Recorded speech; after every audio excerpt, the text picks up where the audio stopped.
We have amazing kitchens today too, and it's a good thing we didn't wait for that. Now, the web isn't perfect by any means. There's certainly more to be done on the web, and that's why Mozilla continues to work hard, and all of you, in your own ways, will work on extensions and websites and helping with Mozilla, whether it's translating or writing documents or fixing hard bugs in the core of the code. And that's very important to us, not just because that work happens, but because it happens with a lot of people.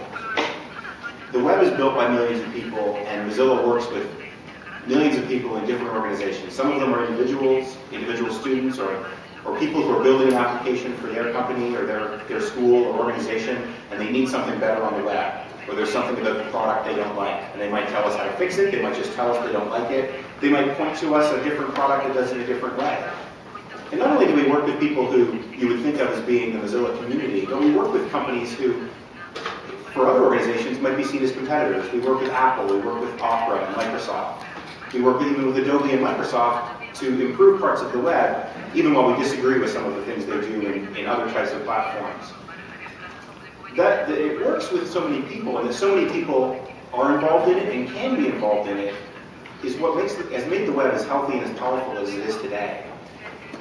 If you remember that early in 2001 and 2002, the web was a much quieter place. There wasn't as much investment in it. There wasn't as much energy around it. Internet Explorer 6 is what everybody used to browse the web, and if you didn't use Windows, you were often out of luck to view a certain site or to have a great web experience. But if you look today, the web was able to fight back from that to be the most dynamic and energetic part of the technology industry ever. There's more investment and more of money, but also of time and of people's energy and creativity in the web than there ever has been in anything else, I believe. And we are proud at Mozilla of how we contributed to helping to bring the web back with Firefox and with our commitment to open standards. But we couldn't have done that alone. And even if Mozilla had been able to do it alone, we still wouldn't have had as healthy a web. So it's important to us that when we think of new things to do on the web, or when others do, that those new things are possible in any browser, in any language, in any device, that you can use them when you choose to, and in your applications if you want to, but not pay for them if you're done. The alternative might be much simpler. It might be much easier for an organization to build a set of technologies, or a stack, we might call it, to build applications if there's only one group of people. Everybody would speak the same language, everybody would be awake at the same time, everybody would want the same things. And it might be easier superficially to make things work well that way, but ultimately you get something that's not as healthy, where if there turns out to be a problem with that, everyone is affected. If there turns out to be a better way to do things, you have to throw everything away in order to improve on it. And we believe that the web is much healthier. I like this slide so much. I like this picture so much, and I think it shows so well the color and different. It's not just different colors and creatures. It's different kinds of creatures, from coral to plants. And you might imagine, from people who make browsers to who make servers, to people who make content or teach others or translate or document. All of those people not only help the web to improve, but they help the web decide how to improve and decide what it can be in the future. And we're working today with people to add the ability to work offline with your web applications, which is something that's always been hard, and that we feel that applications should be able to do.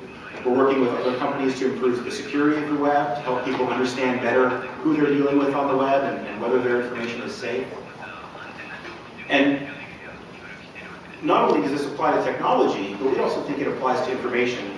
There was a time, especially where I grew up in Canada, where to learn things that were true, and to learn things from around the world, real knowledge came to you in many cases in encyclopedia. And you would have, there were many books, I only have a small number of them here, it's too heavy to carry all of them in my slides. But you couldn't learn things that weren't in these encyclopedias. Whoever made them had to decide what went into it, what was updated, when you got it. Maybe if you were lucky, you'd get something new every year. And again, only the things that were important and that could fit in their books and fit with how they wanted to work. Today, of course, we have something amazing called Wikipedia. And I'm sure you're all aware of it. Many of you, I'm sure, have even contributed to it. And it's better than the encyclopedia in a lot of ways. It's inclusive. Anybody can join in and add information to it or correct information.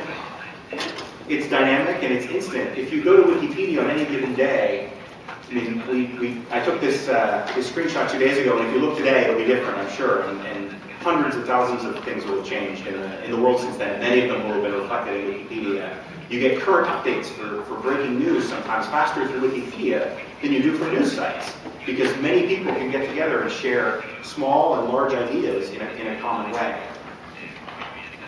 There's an analogy here to how browser technology is being evolved as well. There was a recent announcement related to offline technology by Google, a little company I'm sure you've heard of, and they've released a project called Gears. One of the things that it does is allow web applications, theirs, but also other people's, to work offline. Now, Google's a big company and they have a lot of resources. They could have done this in many ways. They probably could have built something, an entirely new way to run their applications, and their applications are very popular. Many people would have used it and built things in that way. But they would have had to throw away a lot of the things they've learned about building web applications. And they would have had to throw away or rebuild a lot of the many things that make the web great today. So we're glad that they chose to do things in what we think of as the web way. They didn't replace the web. They added some specific capabilities to it for working offline, so that you can now take Wikipedia everywhere you could take your encyclopedia before, so you can use it when the network is out, or you can use it on a train.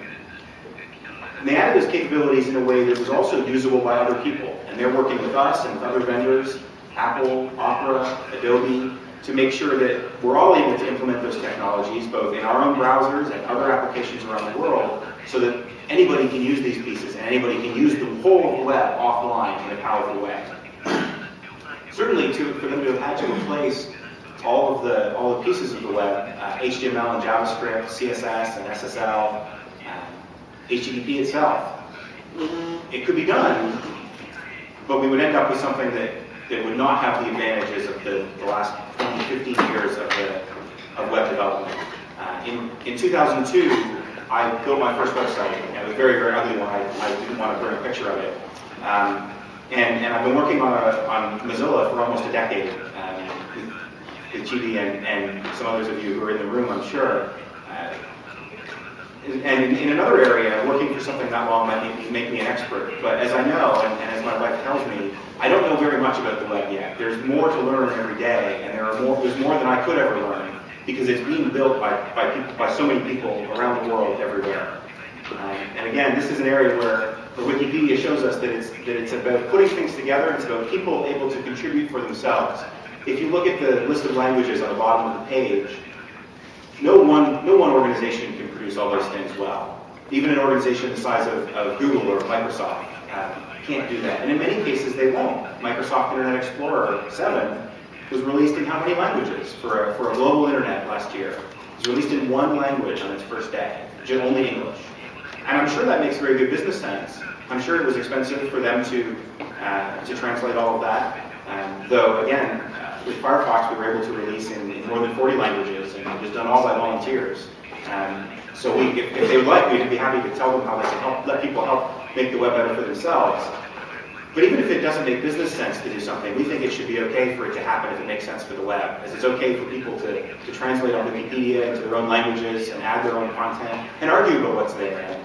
And there will be errors, and people will correct things, and it will change how it's laid out over time. But in that way, it reflects how people work together. It's not always simple. It's not always an easy thing to demo. It's not always necessarily even very pretty, but it's very human, and it connects us in a very important way. So I want to thank you all for coming today, and I look forward to talking with you throughout the day and help working with you. And I want to thank you also for the contributions you make, large and small, to building the web. Thank you very much.